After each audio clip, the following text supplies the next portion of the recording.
Your Excellencies, I now give the floor to His Excellency Rasmussen, Prime Minister of Denmark, and the co-chairperson of the high-level plenary meeting. Today, we begin a new journey. We are gathered to adopt the Sustainable Development Goals. The new agenda has laid out our vision of where we believe the world should be in 2030. We must make sure that we live up to our firm and collective commitments.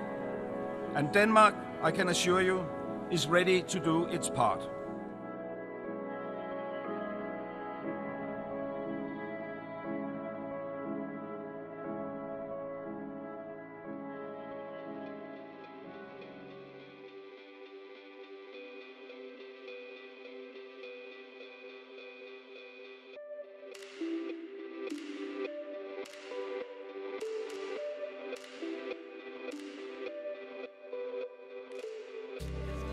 Tusind innovative unge mennesker fra hele verden samles i denne her uge i Danmark. De skal, som sagt, dyste om at finde de bedste løsninger på planetens mest presserende problemer.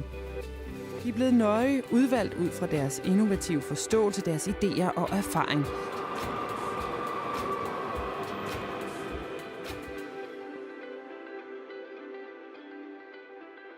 My name is Daniel Christian Emerimana. I'm from Burundi. I'm currently living in Kakuma refugee camp in Kenya. I have been in Kakuma for 8 years now. I left Burundi because I didn't agree with the political ideology. Being a refugee, it's just a label that we were attributed, but it's not that which defines me. The first place when I arrived, I couldn't believe it's me in Europe, you know. I'm thankful that I'm here, being in a place with 1,000 people, getting to learn from people with different backgrounds. It's like a dream.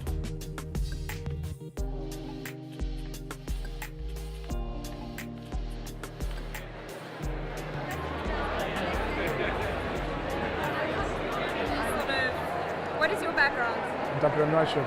Social entrepreneurship. See, so we've got everything. You're both of you from South Africa, right? Yes. Okay. It's you your are from? birthday today. Burundi. Yeah. Happy birthday. Burundi. Yeah. Awesome. But I live in Kenya as a refugee, in Kakuma refugee camp. Is Burundi, is it still quite difficult situation there? So I know like in South Africa, the South African government sends a lot of Burundi people back. Burundi, Yeah, it's probably complicated. it's complicated. Good morning, everyone. I must admit, I'm so pleased to see you all here in Denmark, finally. It's to me evident that we're living in a world today with high degree of uncertainty, high degree of complexity, but I really think sometimes it's needed to look outside the box, finding new radical solutions. And we need your help. We need your brain power, we need your hard work, and we need your new innovation and design skills actually to have this to happen. And that's why you are here. And with these few words here, I will then declare Unleash 2017 for open.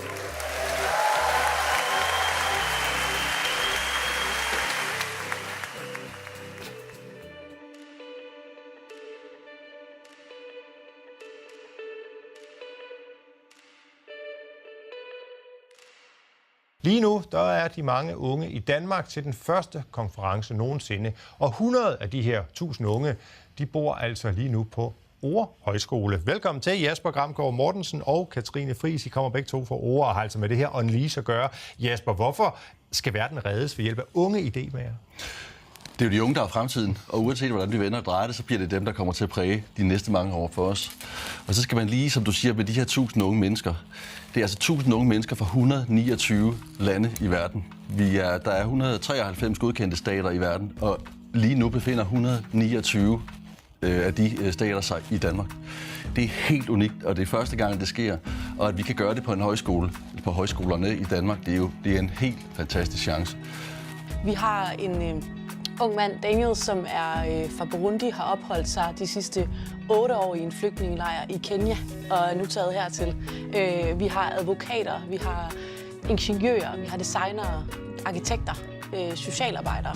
Men altså, unge vil jo selvfølgelig gerne feste, men også gerne være sociale og hygge sig sammen og sådan noget. Kan man overhovedet finde ro til også at løse verdens problemer? Ja, det kan man godt, og det er helt tydeligt, at de her 100, vi har på ord lige nu, de kommer her for at tage ansvar, og det er en helt unik, som Katrine siger, det er en helt unik stemning, og det er en helt unik arbejdsiver, der er for faktisk at gå ind og tage ansvar for den verden, vi på mange måder er ved at køre i sænk, og det er de meget bevidste om. Og det interessante er, når man samler 66 nationaliteter, unge fra 66 nationaliteter, og finder ud af, altså de simpelthen finder ud af, at de er enige om så mange ting, så mange problemstillinger. Og det er uanset kulturel baggrund, religion og hele pivetøjet, jeg vil sige, der er så mange fælles fokus. Og det er for øvrigt bemærkelsesværdigt, at hvor godt de vil hinanden, hvor meget de vil hinanden. Nice to meet you. From Belgium. Daniel from Burundi.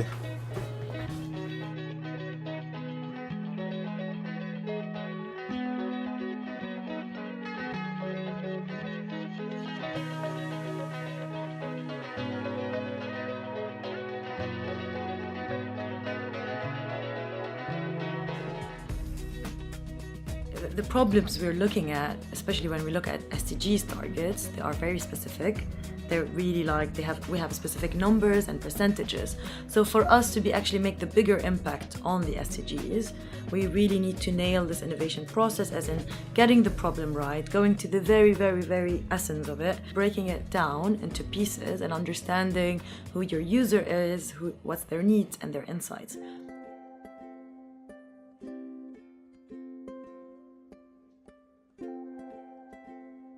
We're looking at very simple, clear, straightforward problem statements that include the user, the needs and the insights. Create as many as you want, but keep them simple, and also think of those problem statements in light of the SDG goals and the targets we're looking at under education and ICT. As for me, because this is an opportunity that I consider being an ambassador for other refugees. And one problem that I have noticed for refugees, and this applies for all over the world, it's access to higher education. Education in this Unleash program or in this SDG, it's very important because it's the key. You need knowledge, you need skills development to get to understand the community and its need, and together work towards solving all those challenges.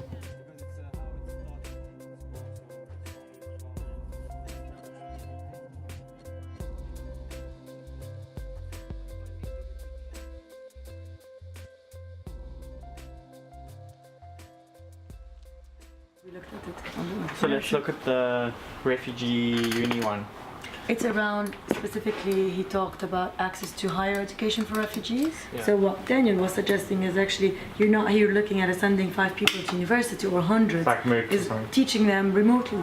They're definitely going to figure something cool out. Yeah, because it's really ICT and education, and I think we are aligned with actually what they voted for.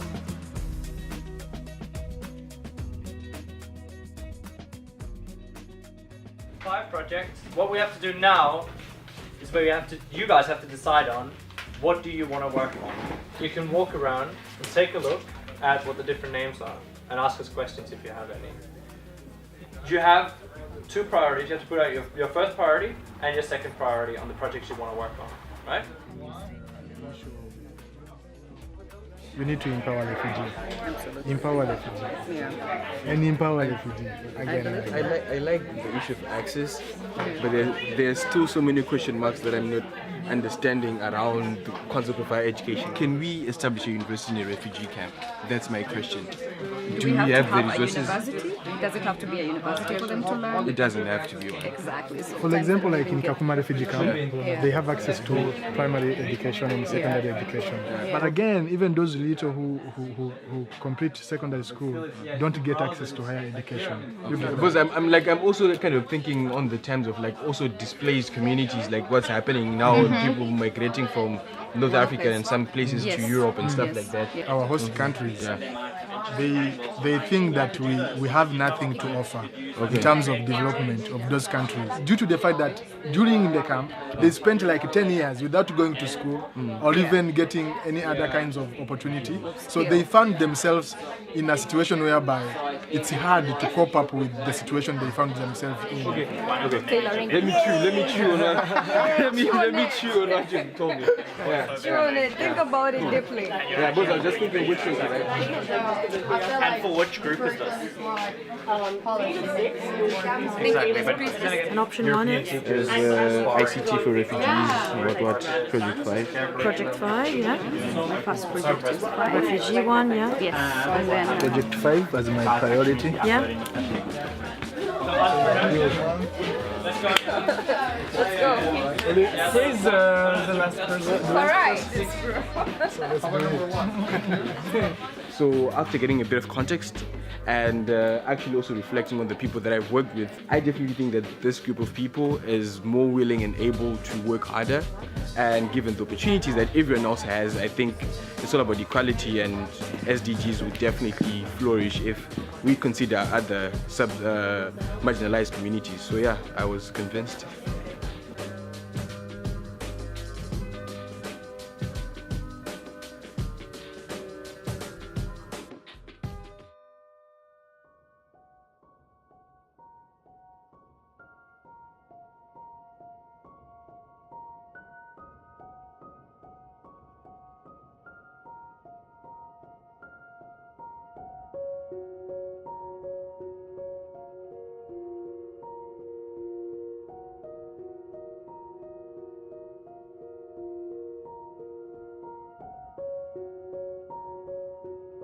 And then you told me that you left Burundi in 2009. Yes. Why was that? I remember some government officials were conducting like meetings with young people. They have this term that they call the militia group, Imbonerakure, people who see far. I was invited to join one of the meetings. The leaders who were there, they were telling us like, there is no way that we fought for 13 years for this country and then rule it for five years. It can't be. If you know someone in the community, a young person, and realize that he is not our member, make sure you teach him or teach her. If he doesn't accept, we will give you the guns and kill these people. Those who don't understand our political ideology. I started asking him questions. Then instead of giving me clarification or answering my question, I was like, stupid. Don't you know what the Tutsi have done to us? Don't you know that they have been in power for so long and they have mistreated us? Then I was like, hey, stop. Tutsi? You don't know who I am. In this case, you don't know who I am. Because if you are telling me to hate Tutsi, my mom is a Tutsi. And my father came in. He reported to the government that I'm a member of a rebellion group. Oh, so your father reported? My father. If he was a good father, he could take me even to a private university, or even to go to like universities like in Uganda or somewhere else in East Africa. But just because of this ethnicity, whatever, I didn't get that chance.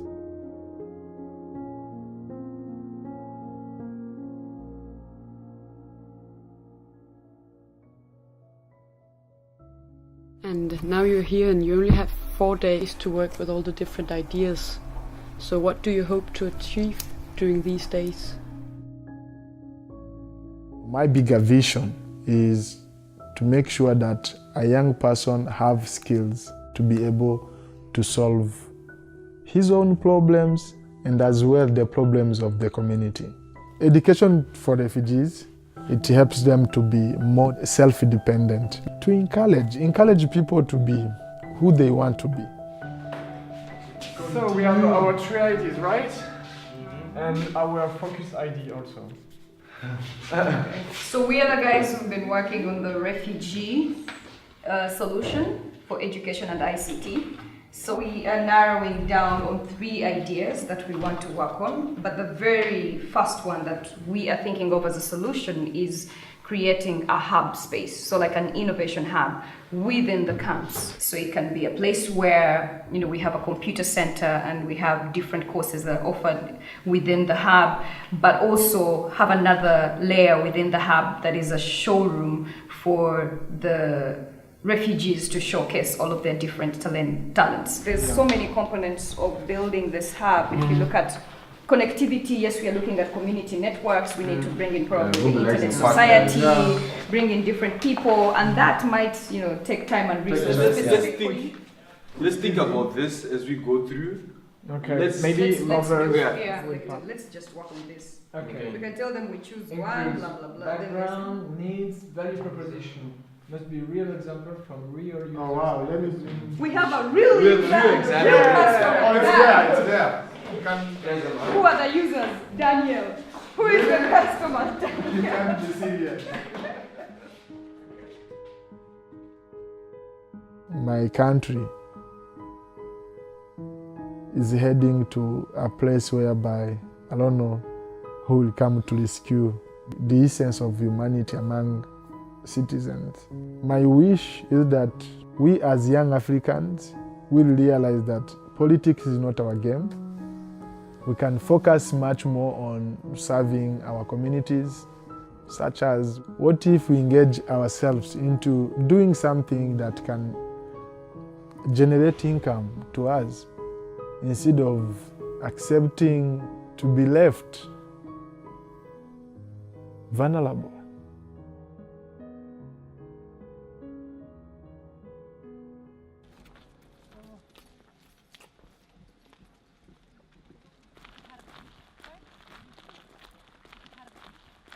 So we've got this one prize for education and ICT, and the criteria for that is all about the impact and the feasibility.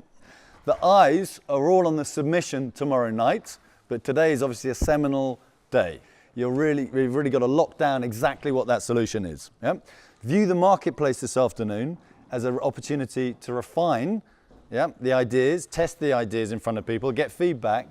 So you're going to get the chance to go round everybody else's. You've heard some of them, and of course people are going to listen to yours lots of times. So you have an opportunity to sort of articulate it or change it slightly as you do it each time. Thanks very much. So, but because I feel like Daniel is such a core part of why we're doing this, his first introduction has to be Daniel himself. Okay. So he's sorry, but you have to be part of the 18. That's okay. We want to know what you're going to say. Just go through it. Don't worry. Even if it's longer, it's okay. Or you can send It's not long. I'm just reading to see if I can. Sure, go ahead. Okay. Having been living in Kakuma refugee camp for the last of 8 years, I struggled a lot to continue my education. And this doesn't apply only to me. We have almost 800 young refugees graduating from secondary school who are in the same situation. Most of them, they are economically inactive just because there is lack of opportunities for them. And the situation in Daniel's camp is a global issue. According to the UNHCR, only 22% of refugee adolescents graduate from secondary high school, of which most of them are left economically inactive. And the core of our solution is to create opportunities for these young people who are motivated and have the skills and passion to take themselves forward. And our solution is a transformational hub within the refugee camp. We're trying to reimagine how refugee camp develop their skills. This hub works as a capacity building station where you can actually come, be trained, have access to workshops, talks. We are trying to approach it in a community-centered way, whereby our trained young refugees are the one to own and learn this center. Feedback. Arabic speaking refugees, so to say. What's the medium of communication in this camp, and how do you think of this diversity?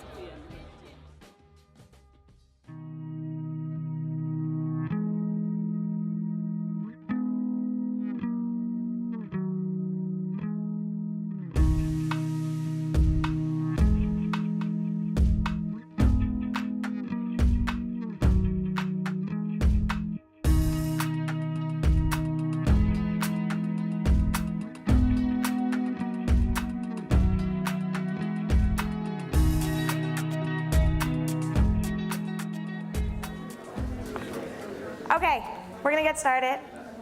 Hi everyone, good morning. Thank you all for an incredible week. You all have been amazing.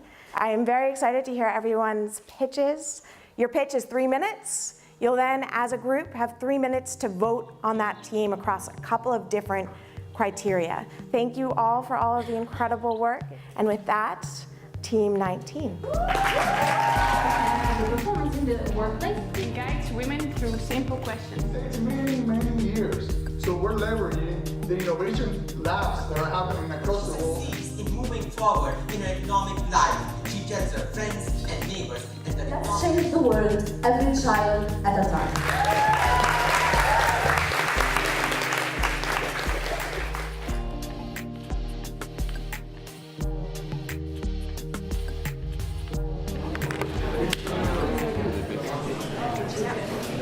Okay guys, so there's one more team.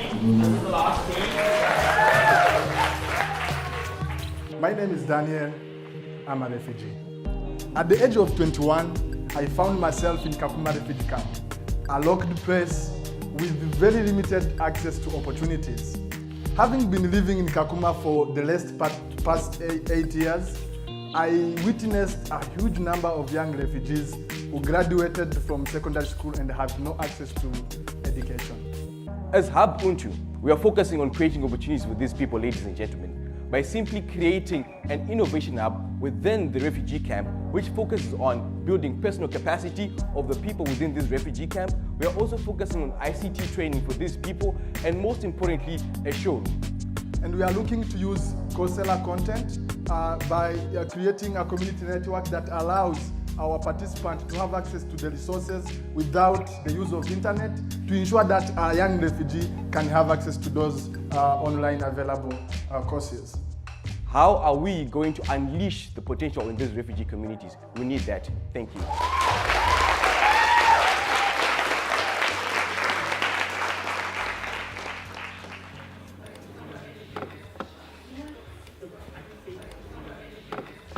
The only one I'm worried about is like that we pick this group rather than this group. Yeah. Do you know what I mean? So like these ones, it's like guaranteed they're in it. This is the only two where there's like a question mark. We must make sure that we're picking the right. Right. Two teams. Yeah, I got it. Or these three teams. I got it.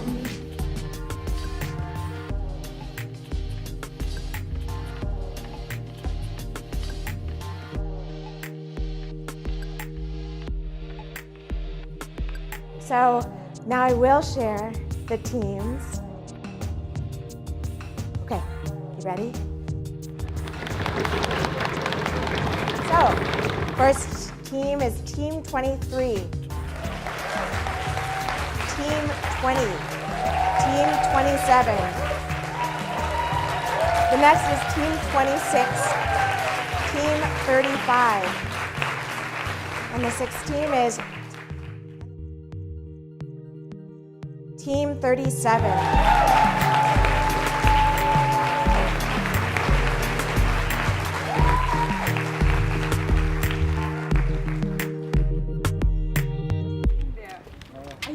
I'm like I'm dying of happy. happiness. Let me first take this boy's picture. He's cute. You must win. Thank you. Do the bit. Wow, that's so cool. Actually, I had a feedback from him, which is they didn't understand you were still in a refugee camp, and after an issue, you will go back to your life. Like this is real for you, bro. Yeah. It's real. It's good for them to feel Yes. it's real. Like you're It's not, real. you're I'm not going back. settled somewhere, Yeah. and maybe you were part of that.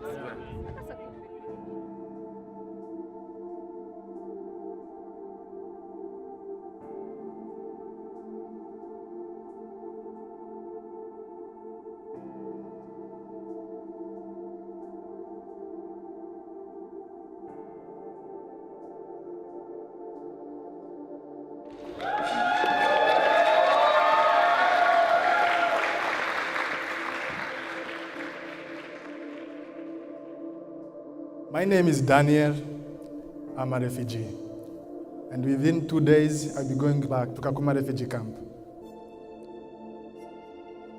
I can say that being here in English, I was able to raise a voice of thousands or hundreds of young refugees who need opportunity, who are in Kakuma, who can't be here. But it's like I'm being an ambassador for all of them. And hopefully, because Unleash, it's not just about working on ideas and leave them like that. It's a continuous process whereby we can continue working together.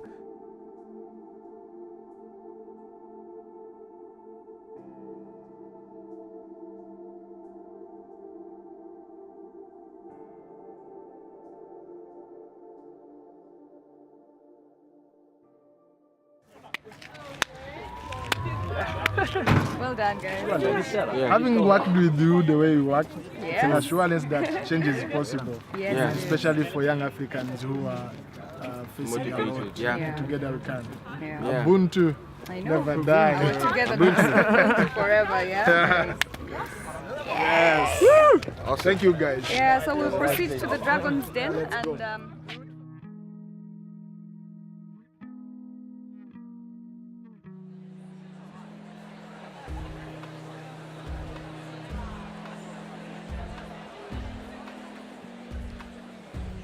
Ladies and gentlemen, please rise for Her Royal Highness Crown Princess Mary of Denmark and the Prime Minister of Denmark, Lars Løkke Rasmussen. For Unleash, all of you are challenging us to work together in radical new ways and to collaborate on our common goals across all sectors, societies, countries and regions, based on the recognition that only together can we achieve meaningful change for good. So, my fellow world citizens, 2 years ago, back in 2015, we gave you a promise that we, as mankind, would come together to meet the 17 Sustainable Development Goals. And as Prime Minister, I intend to keep that promise. But we need you. You are the key to success. And when you return back home after these 2 weeks of inspiration, please remember this. The end of Unleash 2017 is not the end at all. It is the beginning. Thank you very much.